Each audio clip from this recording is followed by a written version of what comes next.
Hey, welcome to the Cannabis Man podcast. Thanks for clicking on the show. I'm Don Kleppen. If this is your first time here, welcome. This is a show where we try to take a journalistic look at cannabis as several states in the U.S. are legalizing it for recreational and medical purposes, and the sort of patchwork of laws that we've got going, and how it's going to have to be that way until there's some federal movement to either legalize or decriminalize or whatever. Until that happens, it's got to go state by state, and as different states do different things and how their markets differ and, where things move in the future concerning cannabis, that's all very interesting to me. And I try to catalog that, chronicle it here on the Cannabis Man podcast. I also love interviewing guests and bringing those interviews to you. And those guests can be business owners, can be politicians, can be doctors, scientists doing research on cannabis in different forms. Some of them, thankfully, now getting government funding and some real sort of legitimization in order to conduct these studies, and what they're finding out is fascinating. I also love talking to entrepreneurs and people that create cannabis products in different ways. And on this week's episode, I've got a great interview for you with somebody who's doing some excellent work helping people in Illinois and in other states get set up with medical cannabis cards. I know that it's been somewhat intimidating for people. I've talked with a lot of people over the last few months, and there's many people who are very interested in getting their medical cannabis cards, but are somewhat intimidated by the paperwork they have to file and just sort of by the different hoops you kind of got to jump through to get certified with the state of Illinois. And I'm not sure how it is in other states, but I can understand why that process is a little intimidating for some. And my guest today has a business that walks people through it, literally holds your hand, gets you set up with a physician who will consult with you and just kind of talks to you about what your uses for cannabis are, and they get you compliant with all your paperwork and can get you your medical card right away. Of course, we have our news joint wrap and the strain of the week, and a story I'd like to get to that concerns a company that's a multi-state operator, but definitely big here in Illinois, and there's been a kind of shakeup as some high-level employees at that company have departed recently, and a local publication is talking about how that does not bode well. Definitely doesn't seem like things are all bright at this particular company. So all of that and more coming up on this episode. Just want to throw out a reminder, if you haven't already, please leave a rating or review for the show. However you're listening to this, go ahead and hit that like button, 5 stars, whatever it is. Go ahead and throw that on. It really helps me out and makes me look good out there on the internet, where there's plenty of shows for people to spend their time listening to. Also, if you want to leave a question or comment, whether for the show or for a guest we've had on, or even a voicemail for the show that might make it into an episode, just click on the questions or comment link under the show description notes. That's all I've got for you now, and let's get into this 26th episode of the Cannabis Man podcast. Here we go.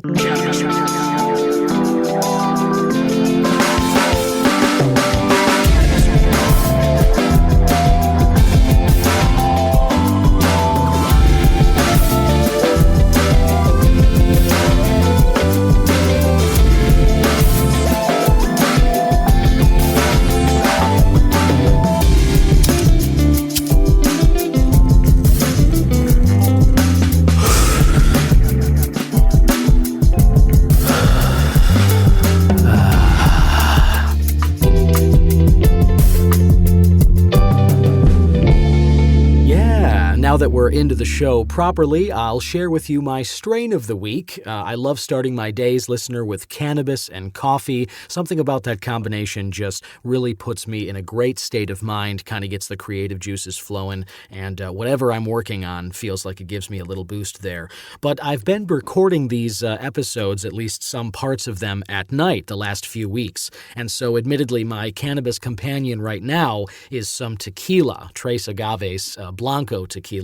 And that's what I'm sipping on right now. So cheers to you, whatever time of day it might be, whenever you're listening to this. Cheers either way, and I hope you're doing well out there.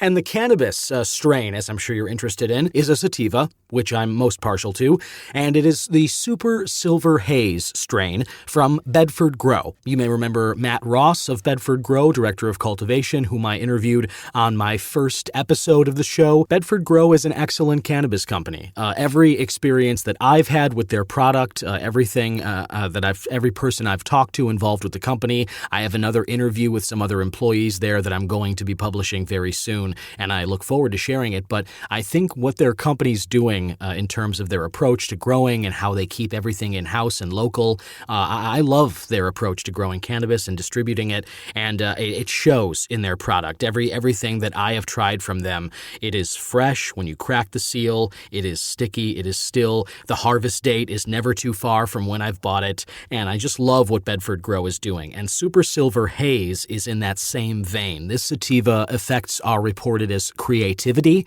energetic, euphoric, and most people categorize it as a daytime-friendly weed, but also works at night as well, as I'm smoking it right now. Flavors are citrusy, piney, and a bit chemical. The description here, which is at iHeartJane.com, a combination of skunk, northern lights, and haze. This energetic strain smells and tastes of pine, sour citrus, and eucalyptus. Interesting. Creating a menthol-laced, enduring, contented high, which renders the daytime user ready to do anything. I can definitely confirm that. I've been smoking this most of this week, and not at any point have I felt kind of lost in thought, a little foggy, without focus. I haven't really felt that way. This strain definitely, it lends itself to productivity pretty well. And as I said, the energetic creativity that it gives, the euphoria, and it does, to me, this strain smells of pine more than sour citrus, but I do get a little bit of the menthol-laced, what they're talking about on the inhale, and I see that eucalyptus there, too. So if you get the chance, Super Silver Haze from Bedford Grow, if you're partial to sativas, this one is a pleasant daytime high, but anytime high, really, and I'm loving it. So here we go. Cheers. Super Silver Haze.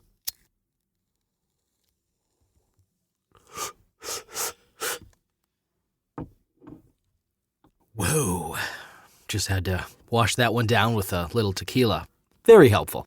And now it's on to the News Joint Wrap. This is a collection of headlines about Illinois cannabis-related news and events brought to you by IllinoisNewsJoint.com. Think of it as the joint you can hit for all your Illinois cannabis news and reviews. And let's start with this. Illinois out-of-state cannabis sales sees a slight September boost. So last month, the figures out of the IDFPR, Illinois Department of Financial and Professional Regulation, announced September's recreational sales, and after surpassing $1 billion for 2022 last month, the total cannabis sales in September topped the most monthly sales since July and April of this year during the 4/20 holidays. Total cannabis sales for September reached $130,685,122.59. This was the fourth largest monthly total of the year. This puts Illinois at $1,146,385,238 for the total in 2022 recreational cannabis sales,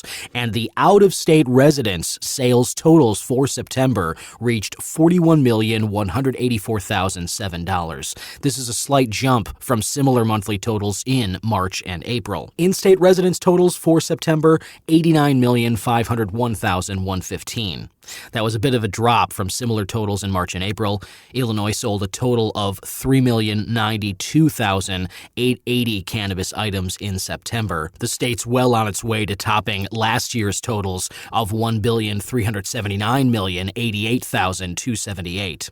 You can find all the monthly sales for this year, last year, and 2020 at IllinoisNewsJoint.com. Illinois monthly medical cannabis sales hit year-long lows. This is an interesting one. The Department of Public Health in the state recently reported that September of this year medical cannabis sales totals continue the trend of mostly consistent monthly medical cannabis sales between $27 million and $31 million.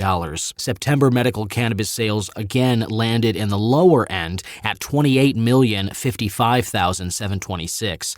It's the lowest monthly totals of the year. Jason at Illinois News Joint does note, though, that August monthly total medical sales were likely lower, but haven't been corrected incorrectly calculated for the public because the totals were incorrectly listed on the Medical Cannabis Patient Program's website. Retail sales in September of medical cannabis included $12,978,574 in dry flower and just over $15 million in concentrates and infused products. Licensed medical cannabis dispensaries served just over 63,500 unique patients who purchased 1,118,000 grams of dry cannabis. And Croptober events fill up October calendar. More and more cannabis-friendly events are popping up all around Illinois. Jason making note here in this article about how many of them have gone from inaugurals to annual events, and some have solidified themselves as premier cannabis events in this area. Chicago now hosting 3 to 6 cannabis conferences or symposiums per year. Southern and Central Illinois are adding more cannabis-friendly events as well. At the end of this month, some of these events, which you can find more info about at IllinoisNewsJoint.com,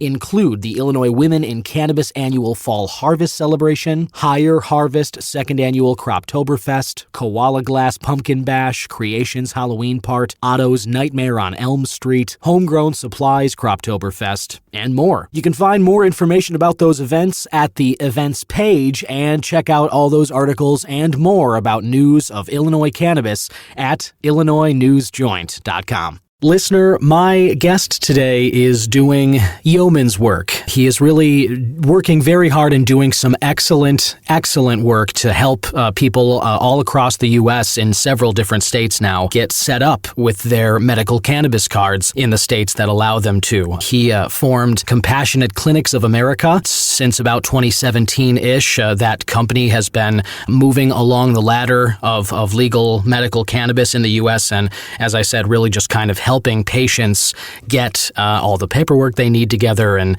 get set up with their appropriate cards and all of that. And he's here to speak a little about how he came up with the idea and where his journey brought him to this place regarding cannabis and helping people just improve their quality of life. Listener, please welcome Joe Mazza. Welcome, Joe. Hey, welcome. How are you, Donald? I'm great. Thank you again so much for taking the time and jumping on the show today. Really appreciate it. Oh my God, it's one of my favorite topics. Yeah, me too.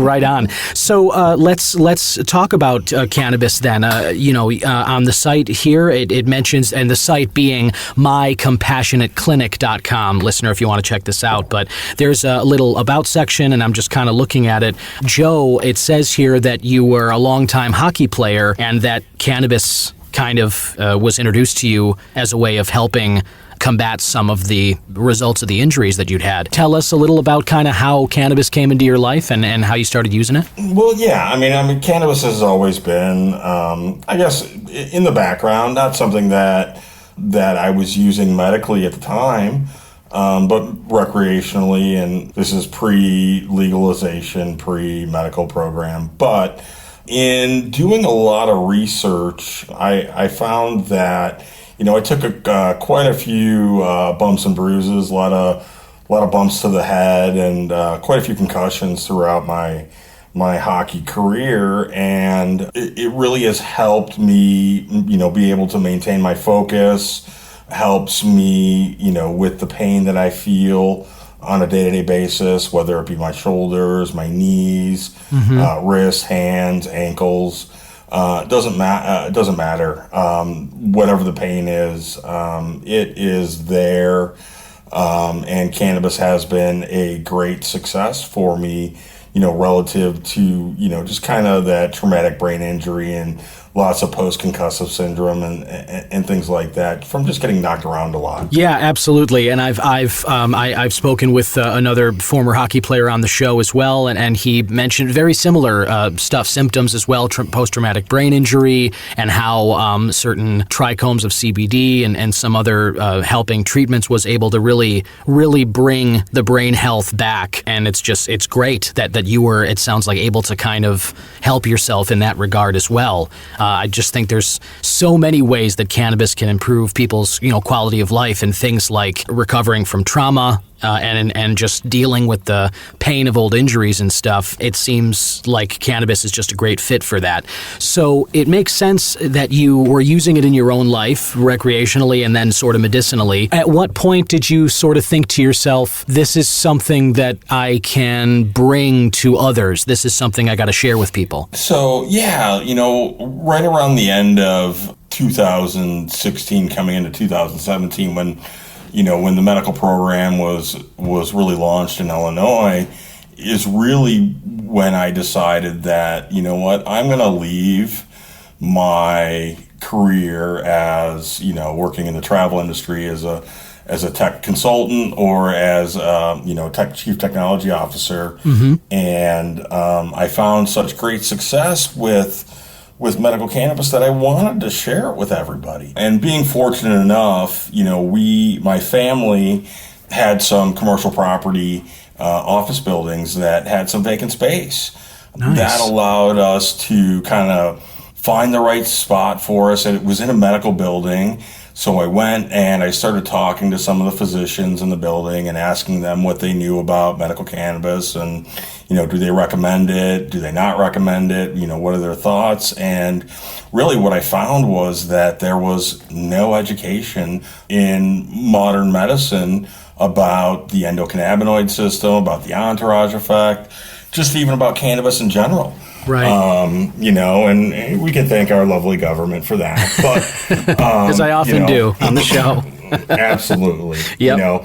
So, my first bit there was, getting set up, right? Like what do I want the company to look like? What do I want to do? And mm-hmm. I found a physician. So we found a physician that was willing to learn and wanted to give back to patients and help them find better relief outside of the mainstream pharmaceuticals that have way more side effects than that of cannabis. I mean, right. What are your side effects of cannabis? You get a little hungry, you get a little tired. I mean, sleep a great night of sleep, typically. Exactly. So, so we started with that. We opened up, I think our first day was December 20th, 2017. And, okay. The doors just flew open and people were lining up. They wanted help. They wanted an alternative solution. And, that one day, just in the number of people that we helped alone, I saw the potential. Yeah. And really took that and started to develop a bigger business plan. Not just my community, but other communities as well. Sure. So we slowly began to expand our operation, work with dispensaries, work with cultivators on, trying to get more people into the program that benefited from it, that qualified, that benefited, that would benefit from it. And that has grown into kind of where we are today. So today, we're across 8 or 9 states, continuing to grow.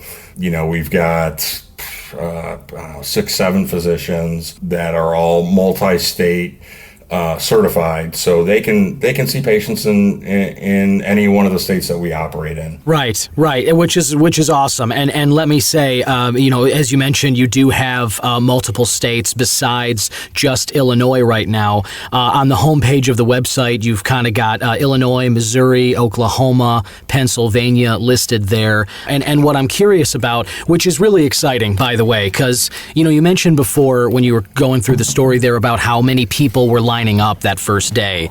And I think, anybody who was in Illinois when they rolled out the first initial medical cannabis program, it was, I remember it being kind of a short list of qualifying conditions. And there, of course, with Illinois, there tends to be some, a lot of legal paperwork. There tends to be some, bureaucratic hoops to jump through a little bit with different things. And so I think that it's completely understandable that people were excited about the new prospects of a medicine that could help them and improve their quality of life, but were nervous and apprehensive about going through the medical hoops to jump through to qualify for the state of Illinois. Absolutely. And then what you're offering here with Compassionate Clinics of America is just basically holding their hand and helping them through the Illinois bureaucratic part of this to get them registered, to get them legal, and what is needed in terms of information by the state. And, I having gone through the process myself now, I was able to have my consultation with a physician last week. It was a great conversation, just kind of asking me what I use cannabis for, and I, just said what I do, which is it's always helped me sleep, and I have some residual pain issues as well. And just speaking to the physician that who was extremely helpful, and working with the nurse as well, Bobby, I believe. Everybody in that whole experience that I had, Joe, was it was efficient, it was incredibly helpful, and the impetus, the desire that you have to help people with what you're doing, I think I experienced that at every level of this process with the others that I worked with as well. And I just want to say, I think that what you guys are doing is a great service for people, and I think that more people should really be taking advantage of this, because it made my next dispensary visit so pleasant and wonderful. And I just think that this is a benefit that a lot of people need to be excited about in Illinois and the other states that you guys are available at as well. I agree 100%. It's not very easy for somebody to kind of figure out where to go or what to do. Yes, the dispensaries have the information and they can help you, and they will help you. But, when it comes down to, holding somebody's hand and really just kind of guiding them through the process, I don't think anybody does it better than we do. I've got a great team of people that, understand our value and they understand our mission, and they really know that, being a compassionate person is in our name and it's in our blood. So, whether it be, somebody needs a few extra minutes to speak about, their symptoms, their conditions, what's bothering them, they have our ears, and we will listen, and we will, do what we can to make sure that, they have, that they find success. We're always available to them. It's not like, you come see, you get certified, and then we disappear off the radar for another 3 years in Illinois. Right. We like to follow up with our patients and make sure that they're finding success, so that it's not something that, they have to take the journey alone. Right. They've got us there with them and, there to support them. We've got additional products in our arsenal that we can use to help patients find that kind of sweet spot, right? What's going to work best for them. So those are, those are things that we like to communicate. We're very big on education. Our physicians have all been through lots of cannabis training. They know the products, they know what they're talking about, and they believe in the healing power of cannabis. Right, and that was my experience as well. The support and the knowledge was absolutely there at every level, and the compassion, as you said too. And what you were talking about, the healing power of cannabis just then, I really want to explore that a little bit with you, because you mentioned something as well about how people, especially that first day when you opened, people were looking for alternatives to some of the pharmaceuticals that maybe they'd been prescribed over the years for different symptoms. And every time I talk with my friends or anybody else in the show or anything about the lobbyists and sort of the efforts that are still there to kind of, maybe keep cannabis a little bit lower on the totem pole, when you look at the business model of pharmaceutical companies, if they can prescribe somebody 20 different pills to address 20 different symptoms, and then some of those pills have some side effects that then maybe they have to prescribe something else to address, and maybe all of those things could be addressed by cannabis, it's not hard to understand why they would be working so hard to keep cannabis kind of out of the mainstream and away from being prescribed people as much as it can help. Absolutely. Yeah. And I was just going to say, like, all the especially nowadays with the opioid epidemic around the country, I think the I think there are potential, hundreds of thousands, if not millions of people who could benefit from an alternative to some of the harder substances or pharmaceuticals that they get prescribed to deal with things. I think there's a lot of people looking for something just like cannabis. Right. And it's understanding, and it's not just cannabis a product, but let's talk about the whole plant itself, right? Yeah. Because there's benefits to the plant itself. Whether you take, whether you start juicing it or making your own topicals or, sure, things like that. The plant itself is just a miraculous plant that was in our diet, pretty regularly pre-prohibition. Mm-hmm. And, you see, once they start to ban these things and, cut them out of our daily life and out of the lives of the animals that are eating the hemp and, all these things, we start to come up with all of these new, I guess, conditions, mm-hmm. right? Where do these conditions come from? They're because you've taken hemp out of our daily diet or out of the diets of our animals that we're eating. We really just need to recognize that this plant is here, it was put here, and the benefits are great from the plant itself, from the whole plant. Right.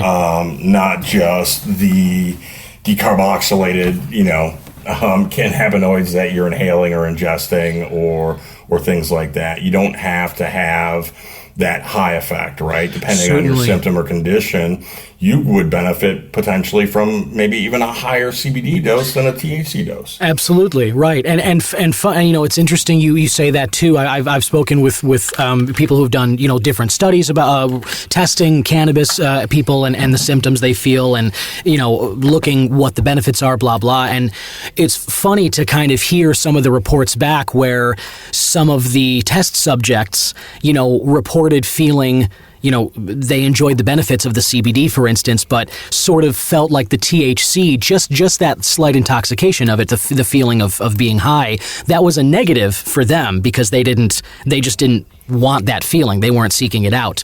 But they were able to experience the benefits of the CBD part of it.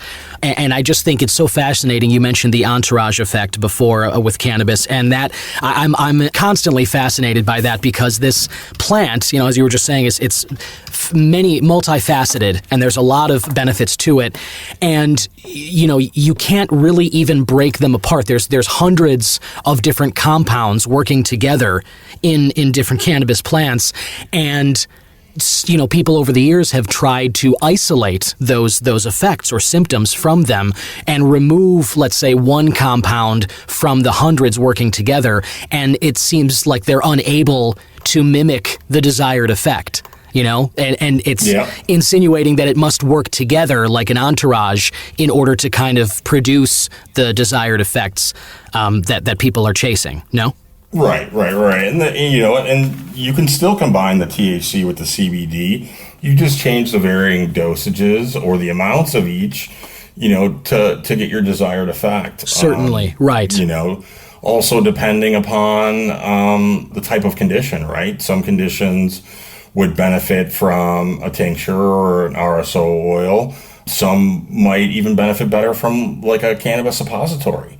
Anything that's gut related or, below the gut and below, you're going to get the best benefit from a suppository themselves. Wow, that is interesting. I honestly never thought about that, but I can totally see the medical benefit of that. It does make a lot of sense. Plus the upside of that, if you've got some older patients too, right, that really don't want that, that euphoric feeling. Mm-hmm. You don't get the euphoric feeling when you're using a cannabis suppository. Nice. Yeah, that's good to know. And as you say, I'm sure that there are people who would probably benefit more from that than other methods of ingesting it. Absolutely. So I just want to make sure we get, some ways, if anybody listening is interested and they want to get involved, if they want to explore working with, Compassionate Clinics of America to kind of get themselves set up in one of these states on their medical card, what do you suggest? How can they get started on this? What do you suggest? Yeah, absolutely. You can start by either, visiting our website, which is, compassionateclinic.com, or give us a phone call. And you can give us a phone call at 888-372-0325. Any one of the people that answer the phone, as Donald had mentioned, are compassionate. They understand, they know what they're talking about, and they will guide you through every step. Yes, and let me say as well, I want to speak to the efficiency of the process as well, because not only was the compassion evident and the care as well and following up, but admittedly, I mean, every step of the way, it didn't feel like anything was redundant. I was not asked, for anything twice. The Zoom call, I got an extra, phone call to make sure that I was ready for it, to consult with the physician. And as soon as that was all over and done, as I mentioned, I got a call back from a nurse going through that, making sure everything was great. And then literally a few hours later, I had my provisional card in the email. And I cannot speak highly enough of the efficiency of the process and like I said, the niceness of everybody involved. I just, really was needing to kind of speak with you, Joe, about what you're doing here, because I think this operation, as I said, can benefit so many people. And I know a lot of people who kind of need the sort of help that you guys are offering right now. Right. They're out there. The stigma's still around a little bit. Hopefully, within the next few years, it'll start to lighten up a little bit.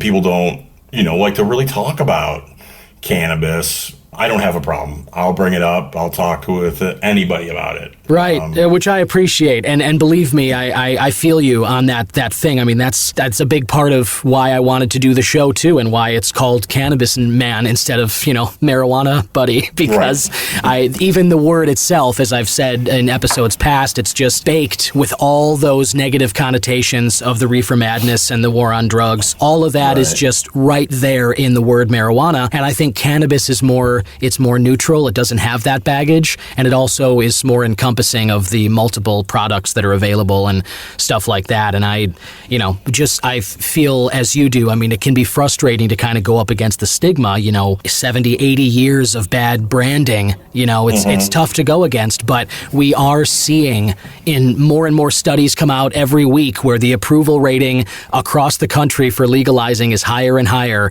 And I think people are starting to get over the Cheech and Chong kind of stereotypes of the decades past. That whole lazy stoner thing, it doesn't really hold water these days, because I think we all know people who are productive and just, having full, well-rounded lives and utilize cannabis for one of 100 different reasons. And it's, oh my God, it's a great thing. It's made me, a better business person. It's made me a better dad. It's made me a better friend, a better son. Just from not having to deal with the pain and, just that fogginess from, repeated, hits to the head and things like that. It's changed my life. And I want to show as many people as possible, how I can help them change their lives too. Yeah, and that's amazing. I appreciate what you're doing, and I encourage everybody to check out that website again, mycompassionateclinic.com, and just look around, poke around here, and find some information out and get started if you think you can benefit. Joe Mazza, again, thank you for jumping out. I like to wrap these up by doing these quick hits, kind of some short questions, yes or no, just sort of fun. What do you prefer? Kind of things. Are you game for this? Absolutely. All right, right on. All right, I'll start. First quick hit question is morning bird or night owl? Which are you? Both.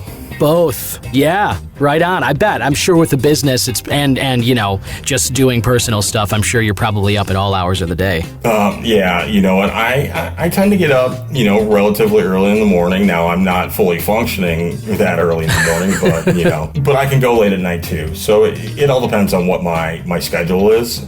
And it kind of determine if I'm going to be up late or if I have to go to bed early, because I need to get up super early. Sure, I get you. Yeah, it depends upon the schedule. What you're called for. I will say that I was predominantly most of my life a night owl. Yeah, sure. Yeah, I can relate to that. I think I was too, but yeah, these days it does help to get up early a lot of the time. The second one, cuisine. Favorite meal, or if you're like a restaurant, like if it's your birthday or celebrating something, what is, what's a place that you definitely want to go hit? Oh, there is, I love like the traditional Wisconsin supper clubs. Oh, nice. They have like the relish trays on the table, and you can get a good prime rib or something along those lines. There's a great supper club called Blink Bonnie's up in northern Wisconsin that I always make it a tradition to go to the lake house for my birthday, which is in the end of July. So that's always one of the places that I'll frequent on my birthday repeatedly, because it's you get an old fashioned. Yep. And, you get a baked potato, prime rib, and, you're good to go. I love that. Yeah, I'm also a huge fan of the Wisconsin supper clubs. I feel like they've got some just good old school vibes, nice furniture, good old fashions, and the meat and the kind of hors d'oeuvres that they got there. Always great. I have not been to a one that was subpar. They're excellent. Drug of choice, and I know we're just talking about cannabis. We both love that. It's more like, is there a coffee drinker in the morning? Like, what's a daily fix for you? Wine or beer at night, or is cannabis kind of number one? Yeah, cannabis is number one. Admittedly, I've been doing a lot of research on psilocybin lately. Yeah. That's something that I think that compassionate clinics would probably like to get into down the road. Oh, that's exciting. Again, I understand you're not breaking any news saying it's definitely happening, but that is something that you're exploring as a potential future viability, yeah? Absolutely. Wow, that is exciting. There is a lot of cool research coming out about the healing potential of psychedelics. Very cool. Yes, and we're super excited about it. I think that, this with cannabis and just finding these plants or fungi that grow, naturally, right. On this wonderful planet of ours, we've got to use them for their benefits. Absolutely. I do think that it's human nature to kind of think that we can build a better tool always, that we can make something that's just, that solves our problems. But, it's nice whenever you just kind of discover something that's already out there, that Mother Nature kind of solved the problem perfectly a long time ago, Exactly. Number 4, quick hit, favorite movie or TV show. What's something that you like to watch, go back to, whether it's one of those, feel-good 90s sitcoms or like a movie that anytime you see it come on the TV, you'll leave it on. What's one of those for you? Oh, wow. You know what? I always seem to watch the Godfather trilogy right around Thanksgiving. That's something that just kind of, it's like a family tradition kind of almost. Sure, that's a classic. We sit there and watch all the episodes back to back to back. Yeah, I think that's a holiday one. I feel like that one is around Christmas and Thanksgiving. It's on a lot, and with good reason. Those are classics. And final quick hit, Joe. Sports. Obviously, you mentioned you played hockey for a long time. Do you watch hockey still, or is there another sport that kind of gets you going? Football, anything? What do you support? Of course, I still support hockey. We'll play outdoors if I can, but having 3 daughters, I've become enamored with softball. Oh, yeah. My daughters play softball. Fast pitch? Fast pitch, yeah.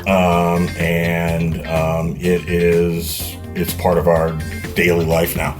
Nice, totally. That's fast pitch is a lot of fun. I have 2 younger sisters, Molly and Kelly, who both played traveling softball for a long time through college, both of them, and going around and watching them, play in tournaments in different in places is just such a blast. Love those games. It's they're fast paced. You're not sitting around waiting. They move the ball quick. They're throwing the ball fast. My daughters play. They do play travel too as well. They're younger. But yeah, they, every weekend we're at a tournament, 8-12 hours a day. Right on. Yeah, dude, it's exciting, and it is definitely a fun, way to just kind of spend a day outside and watch great activity, get involved with it. It is fun. Absolutely. Nothing better. Cool. Well, yeah. On that note, nothing better than spending a day outside, and also, nothing better than improving your life with something like cannabis. If you feel, if you've ever thought about cannabis medically, that you might benefit from it, check out Compassionate Clinics of America, because Joe and everybody that he's got working with him they're in this for the right reasons. They want to help people, and they have figured out a great way. Speaking at least, definitely from the Illinois side and the rest of the states that they can help with as well. I definitely encourage everybody to go check out that website and just explore and see if you can't improve your life a little bit. Thanks for everything you're doing, Joe. Thank you, Don. Really appreciate it. All right, cool. And hopefully talk to you again in the future. Would love to. All right, great. Have a great day. All right, you as well. And there you have it, listener. I just want to thank one more time my guest, Joe Mazza, for jumping on the show, sharing his journey and what led him to starting the company and the great work that they're doing there. I want to thank them for helping me get my Illinois medical cannabis card. I'm so thrilled with it. If you end up going through the process, I feel very confident in saying that I think you're going to be more than satisfied with the results. Before I let you go this week, listener, I just had an article I wanted to get to, and so that gives us an opportunity to run an edition of The Marijuana Logs. Oh, yeah. It's the Marijuana Logs. It's a play on monologue, I suppose, about cannabis, if you like. And, I just wanted to bring this to your attention. I like to mention some articles that come across the path or some themes that I've been noticing of late.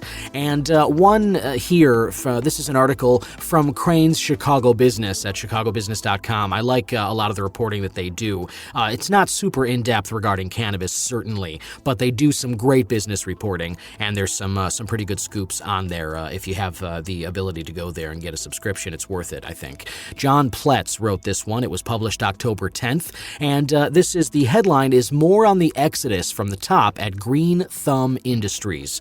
You may be familiar if you pay attention to Illinois cannabis companies. GTI, Green Thumb Industries, is one of the big players, and their arm of dispensaries are the Rise dispensaries, which I am a big fan of. I've been to the Rise many times in Niles. I am planning a trip to the Rise in Mundelein, which is the only place in Illinois right now where you can buy and smoke. You can hang out. They have a lounge, and you can just treat it like a bar. You can go there, you buy your supply, and then you just hang out, and you can try other products that they have on site there, and it's great. But anyway, this article is not really about the quality of their stores or product. It's about the company at large, and the top lawyer resigned, as well as 3 board members left. A corporate governance expert said it's not a good sign. That's a quote. Now, I'm not going to go through this whole article. Again, I encourage you to go check out chicagobusiness.com and look for this. It's definitely worth the read. But the main point here is that it's not just board members who resigned. The general counsel, Beth Burke, also left. It's according to a Securities and Exchange Commission filing made October 7th. Burke was chief compliance officer at Aon before joining Green Thumb early in 2020. The quote here from the expert they cited at the top, Charles Elson, a corporate governance expert and retired professor of finance at the University of Delaware. His quote, "It's not a good sign when the audit committee and general counsel depart in one fell swoop." GTI did not provide any details on the circumstances around Burke's departure, nor did it respond to a request for comment from Crane's. Now, to be fair, there's a lot of reasons why somebody might depart from a company. There's a lot of reasons why multiple people might depart from a company. And we're not exactly sure what those are right now. But it is definitely something that is, I think, concerning, as this governance expert pointed out, when you see those specific board members and counsel departing simultaneously.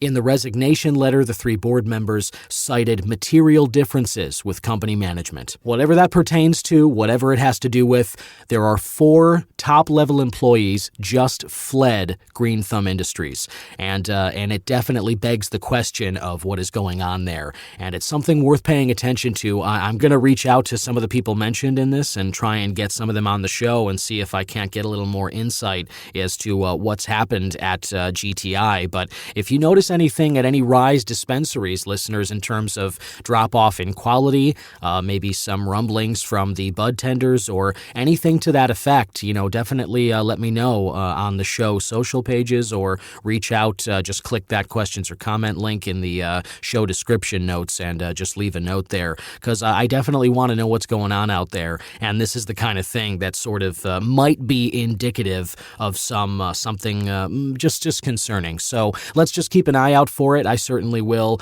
and we'll look for developments on that and anything that has to do with cannabis here in Illinois and around the country as this canvas continues to change. The land on which we're standing is shifting beneath our very feet every day concerning cannabis legalization in the U.S. A lot of exciting developments. I didn't even get to the announcement that President Biden made last week about pardoning federal crimes. It's very exciting, but what's more exciting for me is what it shows might be coming down the line in terms of descheduling. He talked about asking the Attorney General and the Health and Human Services Secretary of looking into the scheduling process for cannabis, and that suggests that potential rescheduling or even descheduling of cannabis is finally on the way. And I've said from the beginning, listener, that as soon as that is descheduled, that's really going to open some things up here in terms of safe banking, in terms of research, in terms of funding, in terms of a lot. Maybe some interstate workings, some actual federal green light for this whole market that's emerging here. So it's very exciting that I have to say, I mean, I know I've mentioned on the show that I really was kind of discouraged by the lack of any kind of word from the White House about cannabis at all. And I admittedly thought that it wasn't going to come from this president. And I am so happy to be proven wrong. And I think Biden did a really good thing here. And I just hope that more is on the way, because more needs to change. And it's very exciting that we did see that acknowledgement from a sitting president. And he's still got 2 more years. So we'll see what happens. But it's very exciting. And I'm very excited to continue watching this and sharing all these developments with you. And I hope you'll tune in again next week on another episode of the Cannabis Man Podcast. Bye-bye. Cannabis Man is an original production of myself, Don Kleppen. Original theme music by Yusu Kim, aka Good Son. Other music by Pat Perez, and logo designed by Vorbroker Media. If you like the show, please rate, review, subscribe, and share whenever you can.